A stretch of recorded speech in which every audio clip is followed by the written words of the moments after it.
Muito obrigada pelo convite. Quero agradecer a todos os presentes e um agradecimento especial aos senhores Fernando de Sousa, Carlos Batalha e Tânia Gaspar, Presidente da União das IPSS de Setúbal, Lisboa, Santarém, respectivamente. As IPSS assumem há várias décadas um papel fundamental e essencial na sociedade, sendo através delas que o Estado concretiza as políticas públicas de ação social. Desenvolvem um vasto leque de respostas, desde a infância aos séniores, passando pela deficiência, minorando situações de carência, desigualdade socioeconómica, dependência, disfunção, exclusão ou vulnerabilidades sociais, promovendo a integração e a promoção comunitária das pessoas, assim como o desenvolvimento das suas capacidades. O impacto das IPSS na vida de um grande número de portugueses, sobretudo dos séniores, é enorme, estando em risco a sua subsistência, se nada for feito, tanto do ponto de vista financeiro como dos recursos humanos. É necessário discriminar positivamente as IPSS. A ação social é desenvolvida por instituições privadas sem fins lucrativos, através da contratualização de acordos de cooperação que garantam parte das despesas de funcionamento das IPSS e, por essa via, os utentes. Mas como se pode constatar, através do estudo denominado de Importância Económica e Social das IPSS em Portugal, em 2018, divulgado pela CNIS, está evidente a diminuição do esforço do Estado no quadro geral de financiamento das instituições, empobrecendo-as. Em nome de padrões de qualidade que importa manter e até aprofundar, os encargos com o funcionamento corrente das instituições e a introdução de novos fatores com influência direta nos custos de atividades não pararam de aumentar, nomeadamente as obrigações de formação de pessoal, medicina no trabalho, higiene e segurança, salubridade dos edifícios, condições energéticas, vistoria de viaturas, elevadores, sistema de segurança e detecção de incêndios, dentre outras. Estes fatores têm um peso significativo na formação dos custos, os quais o Estado recusa olhar para esta nova realidade. O aumento do salário mínimo nacional, justo quanto a nós, não tem sido refletido nas comparticipações do Estado e tem evidenciado, a par dos dos indicadores citados anteriormente, a grande debilidade a que as instituições estão expostas, bem como patente na apresentação de resultados negativos em 48% dos casos. As IPSS deverão ser consideradas como organizações fundamentais na estratégia de desenvolvimento territorial, de inclusão social dos municípios e freguesias onde estão inseridas. São elas muitas vezes uma estrutura única nas suas freguesias e nos seus concelhos, dando trabalho a muitos milhares de portugueses. O conceito original do primeiro Pacto de Cooperação apontava para a partilha de encargos de forma simétrica, cabendo 50% de financiamento ao Estado e 50% a outros entes. Ao longo dos tempos, e em especial na última década, esse equilíbrio, feito de múltiplos fatores, tem sido sucessivamente alterado, tendo hoje correlação completamente diferente. O novo Pacto de Cooperação assinado em dezembro de 2020 aponta novamente para os 50%. Impõe por isso que as IPSS voltem a ser discriminadas positivamente em matérias como a TSU, isenção de IVA, na fatura da energia elétrica, restituição do IVA a 100% no mobilizado, isenção do IVA na água, no ISP do gasóleo, no IVA na aquisição de viaturas. Existirá um antes da pandemia e um pós-pandemia. Com a pandemia, provou-se a falta de mão de obra existente nas IPSS. Com o aparecimento do Covid, as IPSS adotaram, por sua conta, a política de testagem que contribuiu em larga medida para atenuar esta pandemia.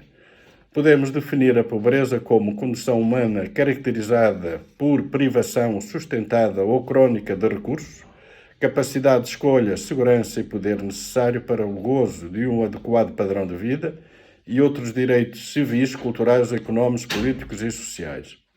A taxa de pobreza em Portugal, segundo os dados do Instituto Nacional de Estatística, situa-se crianças e jovens em 2019, 19,1%.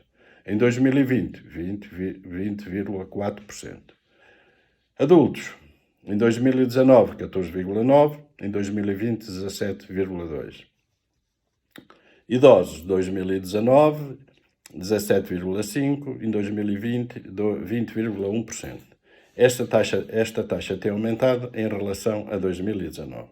Em 2020, apesar de forte contração económica provocada pela pandemia, o rendimento médio por adulto subiu em termos reais 3,3%, passando de 1.058 euros por mês para 1.093. O rendimento mediano de 900 euros passou para 924 euros. De acordo com os dados do Instituto Nacional de Estatística, o valor percentil 10, a fronteira que separa os rendimentos dos 10% mais pobres das restantes famílias, diminuiu cerca de 7%, evidenciando uma forte retração do rendimento das famílias mais vulneráveis.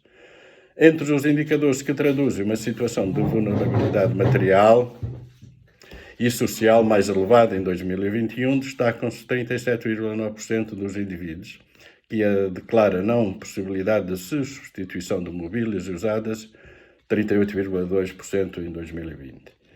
36,9% não têm possibilidades para pagar uma semana de férias por ano fora de casa. 31,1% dizem que não têm capacidade para assegurar o pagamento imediato de uma despesa inesperada. 16,4% declaram não disporem de capacidade financeira para manter a casa adequadamente aquecida. A exclusão social na zona norte do país situa-se entre os 24% e os 26%. A região centro situa-se entre os 22,6% e os 25,8%. A área metropolitana de Lisboa, 16,9%. O Alentejo situa-se nos 20,3%. O Algarve situa-se 25,4%. A região autónoma da Madeira, 28,9%. E a região autónoma dos Açores, 27,7%. O indicador utilizado pelos sistemas estatísticos da União Europeia para caracterizar as famílias e pessoas que se encontrem pelo menos numa destas três situações: em situação de pobreza monetária, em situação de privação material e social severa, em situações de afastamento do mercado de trabalho. Em 2021, 2,3 milhões de pessoas, 22,4% da população, encontrava-se em situação de pobreza ou exclusão social em Portugal. Este valor é superior ao verificado em 2020, 20,0%. Revela que mais de um quinto da população vive em situação de pobreza ou de exclusão social. Em 2020, 2,1 milhões de pessoas em Portugal encontrava-se em situação de pobreza. 1,6 milhões de pessoas em situação de pobreza, 16,2%, 550 mil pessoas em privação severa, 3,3%. Esta população caracteriza-se por população não pobre que está em privação, mas não tem baixa intensidade de trabalho, 2,3%. População não está em privação, mas tem baixa intensidade de trabalho, 1,3%. População pobre que não está em privação, mas tem baixa intensidade de trabalho, 1,2%. População não pobre que está em privação, mas tem baixa intensidade de trabalho, 1,3%. A taxa de pobreza na União Europeia situa-se: Portugal, 16,2%, Espanha, 21%, Itália, 20,1%, França, 13,8%, Bélgica, 14,1%, Alemanha, 18,5%, a Irlanda, 13,9%. Por faixa etária, dos 0 aos 17 anos, 20,4%. Dos 18 aos 64, 17,2%. Mais de 65 anos, 20,1%.